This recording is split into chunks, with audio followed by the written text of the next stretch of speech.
Hello there, my very good friends. On today's wrestling news, scripted promos are back in WWE, but did they ever really go away? A big bunch of injury updates from WWE. Speaking of which, where on earth is Giulia? And Adam Pearce fools us all. I'm Adam Wilborn. He's shutting down Raw. That's what he's doing. It's no more.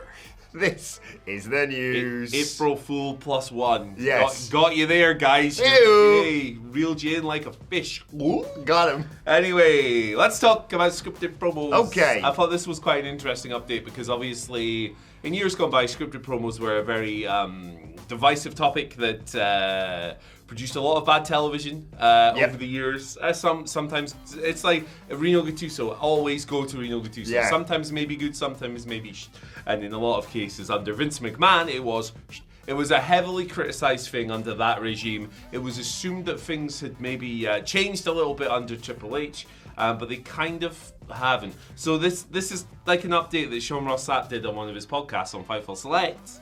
He was asked, speaking specifically about the CM Punk Paul Heyman segment from SmackDown, where Punk was like crying and told he was in the WrestleMania main event. Somebody asked if Punk found out live on air if he was headlining WrestleMania, if that was like an organic moment, basically. Sean answered, WWE might claim that, but everything I have ever seen that's story-driven and story-involved was scripted out ahead of time for WWE. And then he went into detail a bit on promos and stuff, which is where the interesting stuff from my POV comes from. I mean, even promos that you guys thought were not scripted have been scripted. Not everything. And then somebody else asked, are promos less scripted under Triple H or does it depend on the talent? Sean answered both. They are a little less scripted at times, but a lot of stuff still gets scripted verbatim. Does it depend on the talent? Sometimes. The Rock is not going out there with an exact script. Yeah, you can kind of tell. Yeah, I figured that, yeah. How do you spell T-hoo? I have no idea. Only The Rock knows. Yeah. Does depend on the talent. Sometimes The Rock, yada, yada, yada. He's able to riff quite a bit, but he works with Brian Gewirtz and a number of other people as well. So, yeah, I mean, it sounds kind of similar to what it used to be because back, even like, you know, under Visca Man, some people had the freedom. Obviously, your Heymans and guys like that. But then sometimes you ended up with stuff like Suffering Succotash and Roman and the Beanstalk. Oh, boy. We don't get anything that crap these days, I don't think. Godzilla looking ass. Yeah, all these seem to come from Seth Rollins and Roman Reigns. Yeah, poor guys. Poor So lads. fortunately, we don't seem to get that level of garbo these days. Does sound like the process is quite similar. Maybe it's just because Vince isn't there are fewer morons writing stuff. Less stuff gets through. Yeah. That it's just like, no human in the world would ever say that. Yeah, just to break down the CM Punk thing, by the way, I never thought that was a reveal on the night because what would the plan be? So Roman comes out, and then Seth interrupts, and then Punk interrupts. Punk looks through the contract for something, and then they sign the contract. Like, you knew that it was, determined prior to that, and he was aware of that. I think it was just a case of it being spoken into reality out there live on telly, and it finally hitting him. Oh my God, this is happening! Yeah. I'm finally getting to headline WrestleMania, and Paul Heyman, who's obviously been through this time with him, being the person to sort of confirm. It was a lovely moment. I really liked it, to be perfectly honest. But I didn't think, oh my God, what a surprise for that man. Yeah. Like he was like the contract was a shoot. Yeah, exactly. Quick, sign it before someone else does. But yeah, with regards to the promos, not a great surprise. It's like you say, I'm sure for certain talents, they will say, look, we need you to say this, this, and this because we need you to hit these points on the promo. But for like Cody or someone like that, who's just such a good public speaker. Bullet points. Yeah, at worst, they might say, we'd really like in the video package to share you calling, John Cena a piece of you-know-what or whatever. Yeah. Beyond that, have at it sort of thing. This is it. I think it's beneficial for some people because I don't think everyone would genuinely be better off if it was just like, go out there and talk. I think it's good to have at least an outline. But yeah, hopefully gone are the days where it's like you have to say these sentences in this order because otherwise you can sometimes tell it's sort of more of a memory test than actually saying anything from here. So yeah, like if for a lot of people, non-scripted promos will be better because it'll feel more organic and it'll feel like it's more from them. However, if you're not a great improviser and a great talker, you end up with good lucha things. Yes, it's a bit of a baptism of fire, isn't it? Yeah, exactly. So, like, I do think there's room for both. I mean, if you ask me if I prefer, like, a really heavily scripted Seth Rollins promo, and he's a good talker, I'm not, besmirching that. No. He's a very good talker. I actually like his talking and his character work a great deal. But if I'm taking, like, a scripted promo from him over an unscripted promo from Eddie Kingston, I know which one I'm taking every single time. So there is kind of a ceiling to this scripted stuff, I think, because they're not always your words. That being said, that doesn't mean they're bad by default. You have to let the passion come through. If you're Eddie Kingston, that just comes from the moment you open your mouth, doesn't it? Some people need a bit of a helping hand. Eddie's maybe an unfair comparison because I think he's the best talker ever. But yeah. Let us know what you think in the comment section below. Let us know about your scripted comments down below. Also, this news is scripted verbatim, by the way, every day. We've got a little teleprompter. Got an auto cue. We actually do have an auto cue in the building, but I can't use it. I just can't do it. Like, shout out to everyone who can use those. I just sit down and riff. Yeah, I can't because I'd be like that.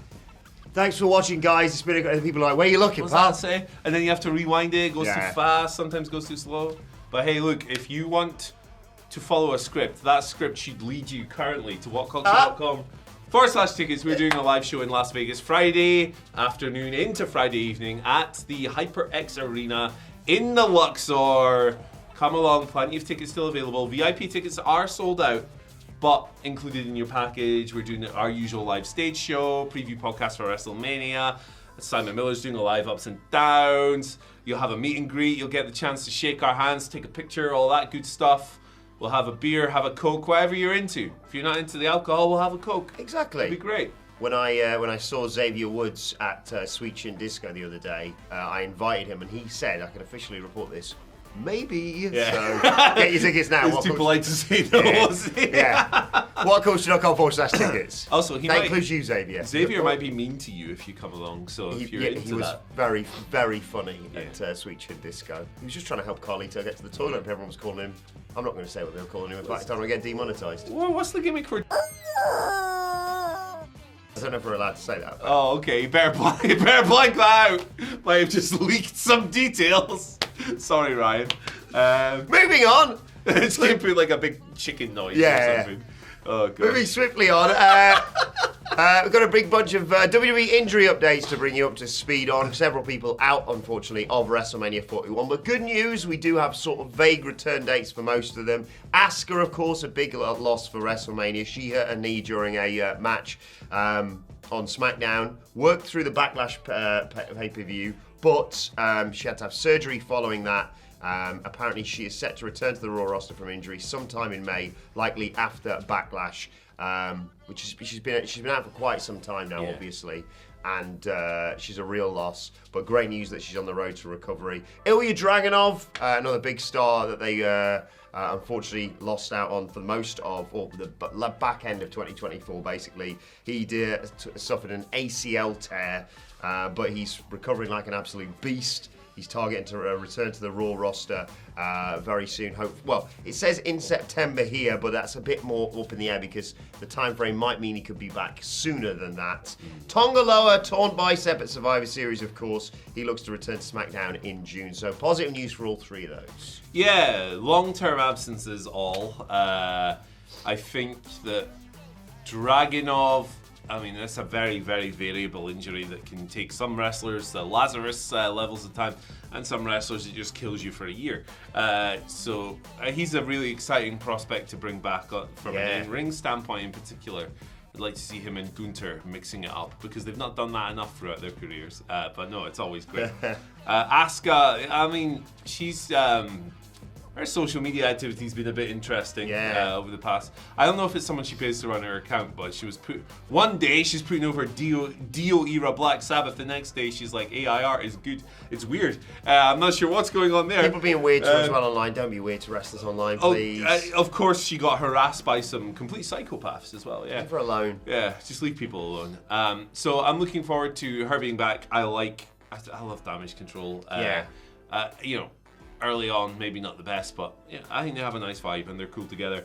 And Tonga Loa, the best wrestler alive. So all that heavy lifting he's been doing, no wonder he tore his bicep. There's that bloody dinosaur again. I'm not sure if you can hear that. Yeah, I think it's our water cooler that it sounds like it's about to explode. Tongalo is going to be really fun because when he comes back, what is whatever the new bloodline going to look like when he comes back? Hey guys, where is everyone? Yeah, where'd everyone go? What's going on? I don't know. I sense things are not well with Jacob Fatu and Solo Sikoa. So we'll see how that goes. Gosh, why am I yawning? That is rude. Sorry, new bloodline. Right, let's talk about Giulia. Where is she? Yeah, what's going on? Where is she? So, the report, she obviously recently lost the NXT Women's title to Stephanie Vaquer. It was reported ahead of that time that Giulia was injured, and that's why she was losing it, because she might need to be out for a while. That was by Brian Alvarez. And that actually ended up playing out. Stephanie became a double champion. She's now a single champion because she vacated the North American belt last night. But where's Giulia? What's she up to? Fightful Select have a bit of an update that I can't read because my phone just broke. This is good stuff. Okay. There was a sort of a rumor, wasn't there, that she wasn't injured. That wasn't the justification for her dropping the title. Well, we got some scoopskis here from Fightful Select. Sean Ross Sapp has inquired about Giulia's status following the title loss. They heard back Giulia. I'm all over the place today. What a messy ass video. I'll just read you the exact phrase, shall I? Those who Fightful Select heard back from confirmed that Giulia had been at the Performance Center as of late, but had not been participating in classes since the match with Stephanie. The rumor at the PC was an ankle injury, but we've not confirmed that. WWE was hopeful she'd return soon, but we've not heard any updates regarding that. So, they're not confirming that she's injured, just saying that, but confirming the rumor that she's got a hurt ankle. She was at least able to get through the match, so that's good. Yeah. But if she's at the PC just not training, maybe it's not a long-term thing. Yeah, banged up was the phrase they used, didn't they, when they first got reported that she was going to have to drop the title, unfortunately. Which makes a lot of sense because it would have been weird to have the match on the card of like, we're going to have Stephanie Vaquer versus Giulia. It's one of the biggest matches we can put in, not involving Jordan Grace. Let's just burn through that on telly and then move swiftly on. It feels like, she's just gone, do you know what, I'd rather not have to try and work through this. I'd rather chill. Yeah, I want to recover from this and go again once, whether it's the ankle or whatever, is fully recovered. And the thing is, the beauty I suppose they have with the NXT Women's Division is you've got so many people who can step up there and fill that void. Not only Stephanie Vaquer, of course, Jordan Grace, another huge talent that they've got there. And they've got so many great talents bubbling under, whether it's your Jada Parkers, your Kalani Jordans, obviously Cora Jade knocking around, Roxanne Perez, I don't really know what's going on with her in the main roster, but you've got other people there that can happily step up and fill that role. Lola Vice, another real talent that they've got down there. So they are kind of spoilt in NXT at the moment. There's lots going on. Right, yesterday was April Fool's, Andy, and we all got tricked in a sort of annoying way. There was some fun stuff like R-Truth announcing, or someone announcing that R-Truth was the cover star of 2K, basically, which was fantastic. But, 26. Scrap Daddy himself on Instagram shared a post. You gotta be careful throwing the name Scrap Daddy around. Indeed. It says, effective today, 1st of April. I am adding myself to the active roster and dedicating 100% of my efforts and energy towards a final in-ring comeback. This decision has been on my heart and in the works for months. I'm happy to finally make it official. I'm back!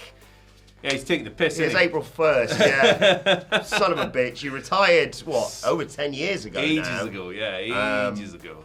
Last facing Colt Cabana. Yes. Many moons ago. Scrapper. There was a brief period where it looked like he was going to face Roman Reigns at, I think, a Royal Rumble, which actually got people excited. And annoyingly, this got me a little bit excited. I was like, oh, cool.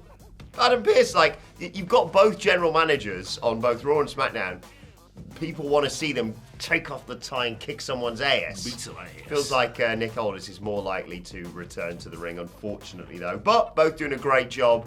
But I would like to see both of them get physical. What, with each other? Just batter each other up. That's a proper red versus blue Survivor Series match. Get your t-shirts out for the lads. Yeah. Here we go. This is, I saw this and straight away I was like, what are you on about, Adam Pearce, you silly sausage? You scamp. You can't trust people on April Fool's Day. Adam Pearce scrapped that. He was a very, old school style wrestler when he worked. He was a very... kind of a real throwback. whether he was working in Ring of Honor or the NWA or wherever. He's a former NWA World Heavyweight Champion. Adam Pearce, put some respect on Scrap Daddy. Hell yeah. But yeah, he always had like a retro vibe to him, and that, especially in Ring of Honor, that really stood out because it was such a hyper athletic, hard hitting company that was like pushing the envelope. And over here, you've got this retro dude. It worked for him. It really worked for him. I think Adam Pearce on social media comes across like a really nice man. He's a top boy, isn't he? Yeah. He seems like a really good dude. So. Also, that Royal Rumble match graphic with him and Roman Reigns. I mean, we probably did. I mean, I wasn't the channel manager at the time, so I can probably say this. That's probably the most clickbaity video we've ever done. WWE Royal Rumble match cancelled. What were we thinking that day? I mean, I didn't come up with that. But yeah, shout out to Adam Pearce. Seems like a good dude. I'm sure if he wanted to wrestle again, they'd let him. Yeah. He's probably quite happy just putting a suit on and being a boss. I mean, in kayfabe, you can't tell he's probably bloody sick of everyone fighting each other and not being able to get involved. So let's do it. Yeah, him versus... In fact, him versus Nick Aldis versus Ava. Triple threat at Survivor Series. Boom. You heard it here first. Boom. I mean, Ava would win that. She'd smoke both of them. Yeah. But yeah, do you see Adam Pearce's reply? Jackie Redmond's thing about what is the universally loved thing that you hate? When CM Punk buried the Beatles the other day. Yeah. Adam Pearce said wrestlers. So there you go. Jimmy Uso in front of his brother said twins. It's all good stuff. It's good stuff, but the Beatles is the funniest one. Anyway, by far the funniest. If you want to, in the words of the Beatles, hold the hand of this video right here, baby. 100 greatest WrestleMania moments, baby. There's 100 of them. Even if you're a walrus, click on it. And you live in a pink submarine. Bye. Octopus's house. They've only got 5 songs. Yeah, that's it. That's all of them. We named all of them. Yeah, 50 minutes set. Bye.